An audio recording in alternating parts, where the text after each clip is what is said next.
boiler rooms dangerous?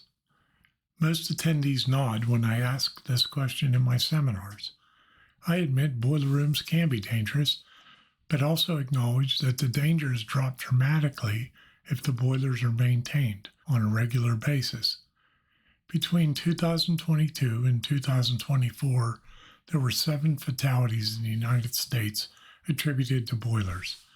In this week's video, I'm going into some detail about a few of those. Welcome to Boiler Room Detective. I'm your host, Ray Wolfarth. The first 2 I'm talking about were on the OSHA website, and the last one was relayed to me by a boiler inspector. On December 19th, 2022, at 11 a.m., Scott Galto, a 47-year-old stationary engineer, was starting a high-pressure water tube steam boiler at his facility. While checking the boiler, he noticed a leak coming from a threaded pipe plug. Suddenly, the plug failed and blew out.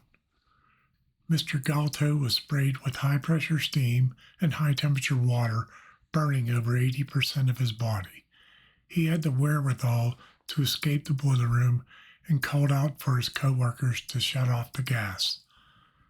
The accident could have been much worse had he not done that. Mr. Galto passed away the next day from his burns. He was honored a year later for his bravery. Something so minor as a leaking pipe plug caused the fatality. On the next one, a 49-year-old maintenance worker for an Ann Arbor hotel was discovered slouched in the third-floor boiler room by the fire department. The worker was overcome by carbon monoxide and deceased by the time the fire department arrived. The fire department found the carbon monoxide levels high enough that they evacuated the hotel.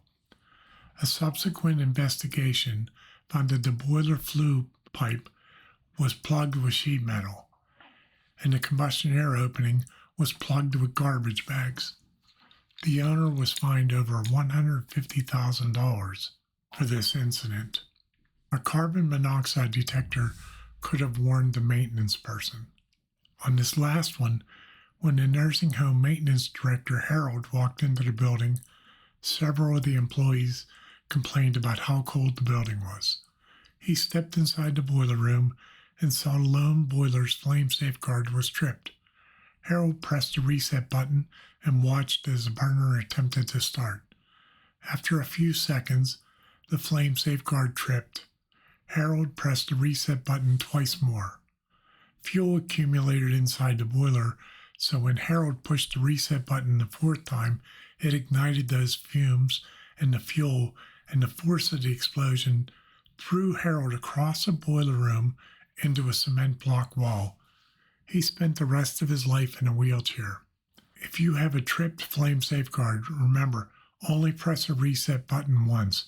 If it fails again, the cause should be found. Inside a boiler room, you need to be aware of your surroundings. I like to make a mental image of the route so I can leave in a hurry if I have to. The following chart shows the common causes of boiler accidents. At 46%, most accidents result from improper or no maintenance, followed by low water at 36%. If the boiler was serviced and the low water cutoff checked, nearly 80% of all boiler accidents could be avoided. I believe that number would be over 90% if the boilers were maintained on a regular basis. Please like and subscribe to the channel if you found this video helpful. My boiler books are available at Pronto Heating Supplies in New York and on Amazon.com. My articles can be found in these magazines. Thanks for stopping by, and I'll see you on the next case.